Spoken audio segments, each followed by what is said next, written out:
अस्सलाम वालेकुम दोस्तों, तुसीं देख रहे हो अपना पंजाब टीवी ते मैं थोड़ा मेज़बान अफजाल अहमद।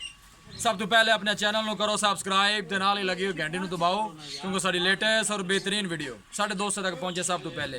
लो जी दोस्तों, आज से अपना पंजाब टीवी ते एक वैड सेल की है। साढ़े बहुत ही अच्छे सबसक्राइबर ने फ़खर जमान खान साहब वजीरस्तान तो जनाब आए ने, उन्होंने साढ़े को वैड खरीदी है। 2 टाइम ना जनाब चुआई की है, इतने आए ने वो जनाब, उन्होंने वैड खरीदी है जनाब। वैड की लदाई कराने लगे हैं। दिखाओ कैमरामैन साहब जरा खान साहब दिखा दे बच्चा ना वैड साढ़े को खरीदी है, लदाई दी करान लगे हैं।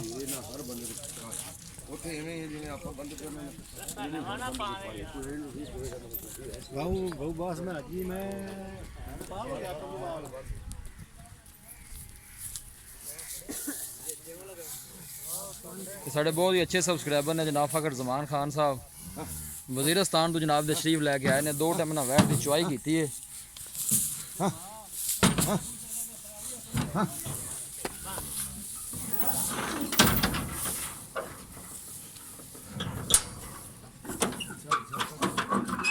अल्लाह ताला नु खैर सलामती पहुँचावे ते अल्लाह ताला जनाब इन्हां दे नसीबां च करे। सफ़र काफ़ी है।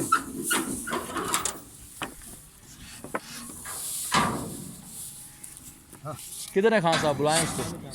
गड्डी का भी गेड़ा करा लिया जी दिखा देने, गड्डी भी दिखा देने।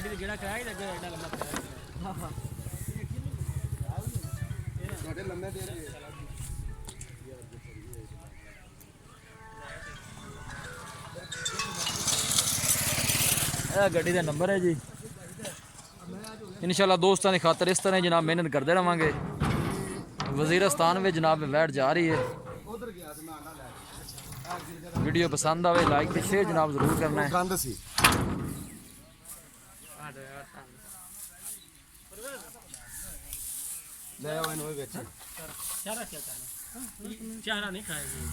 कुछ भी नहीं बस। हाँ साहब क्या हाल है? ठीक है। गाय पसंद आया है? जैसा है दूध निकाला है? जितना बताया था उतना ही था? कितना था दूध? 16 किलो 2 टाइम का 16 लीटर। बच्चे ने छोड़ के ठीक हो गया। ठीक हो गया। गाय कितने का लिया है? 2,50,000।